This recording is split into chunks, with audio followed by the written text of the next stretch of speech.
अस्सलामुअलैकुम नाजरीन। कुरुलुस उस्मान की 36 किस्में ऐसी पेशरफ्त होने वाली है जो सबको हैरान कर देगी। 36 किस्त के ट्रेलर का सबसे हैरान कुन मंजर, जिसमें उस्मान बे सबको तजस्सुस में डालते नजर आ रहे हैं। उस्मान बे का तारगुन उतून से शादी करने का फैसला। इसके अलावा क्या 36 किस्में लेना और फ्लाइटस के माजी के ताल्लुकात का इंकशाफ होगा।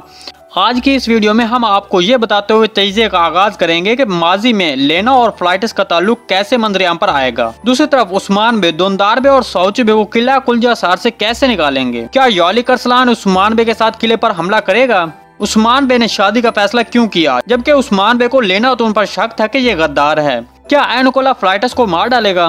बोर्ची और रस्तों ने आखिर उस्मान बे की किस तरह मदद की। क्या 36 किस्में उस्मान बे किला कुलजा सार ले लेंगे। तो वीडियो में आगे बढ़ने से पहले आपसे गुजारिश है हमारे चैनल को सब्सक्राइब कर दें। जैसा कि हमने 35 किस्में देखा कि यौलिक अरसलान ऐनकोला के साथ अमन का मुआहदा करना चाहता था। वो ऐसा करके सबके दरमियान अच्छा बनने की कोशिश कर रहा था, इसलिए उसने सौची बे और दुंदार बे को ऐनकोला के पास भेजा। लेकिन उस वक्त उस्मान बे ने उनको रोका और कहा कि ऐनकोला पर यकीन नहीं किया जा सकता, वो इन पर हमला कर सकता है। लेकिन उस वक्त किसी ने इसका यकीन नहीं किया। और जबकि यौलिक अरसलान ने कहा कि वो ऐसा नहीं करेगा, उसने मेरे साथ मुआहदा किया है। लेकिन फिर हमने देखा कि जो उस्मान ने बोला वही हुआ।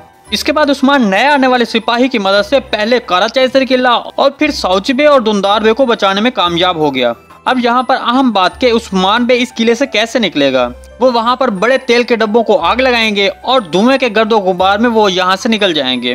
दूसरी बात यह कि वो इस किले को कैसे वापस लेगा। हमारे ख्याल में बोर्ची और रस्तों की मदद से पहले अपने सिपाहियों को किले में दाखिल करेगा और फिर किले पर हमलावर होगा। दूसरी तरफ ऐनकोला फ्लाइटस को नहीं मारेगा, बल्कि उसको जिलावतन करेगा। ऐनकोला ने पहले भी फ्लाइटस को छोड़ दिया था और कहा था कि जाओ और अपने वालिद का बदला लो, और अब भी इसको छोड़ देगा। अगर उस गुफ्तगू को देखा जाए जो उस्मान बे और फ्लाइटस के दरमियान हुई जब उस्मान बे ने उसे पकड़ा था, तो उससे तो जाहिर हो रहा है कि ये बाज़ंतीनी नहीं है। जैसे गोक्तु कलब को बचपन में मंगोल उसके खानदान को कत्ल करके उसको साथ लेके जाते हैं और उसे गुंगार का नाम दे देते हैं, जबकि फ्लाइटस की सूरत हाल भी कुछ ऐसी ही होगी। लेना और फ्लाइटस के दरमियान ताल्लुक बाला अतुन उस्मान बे को बता सकती है। मतलब बाला अतुन को ये मालूमात गोंचा अतुन दे सकती है, क्योंकि जब फ्लाइटस लेना अतुन से मिलने आता है तो उस वक्त लेना अतुन के साथ गोंचा अतुन होती है। तो हो सकता है कि गोंचा अतुन को ये सब मालूम हुआ हो और उसने ये सब बाला अतुन को बताया हो, ऐसा हो सकता है। दूसरी तरफ उस्मान बे तारगुन अतुन के हवाले से शादी की बात एक ख्वाबी मंजर हो सकता है, क्योंकि तारीख में उस्मान गाजी की 2 शादियां हुई थी और दूसरी बीवी का नाम मलहून अतुन था। तो मतलब मलहून अतुन का किरदार भी अभी सीरीज में शामिल किया जाएगा। वीडियो अच्छी लगी तो इसको लाइक और चैनल को सब्सक्राइब करना मत भूलिएगा। मिलते हैं किसी नए वीडियो के साथ, तब तक के लिए अल्लाह हाफिज।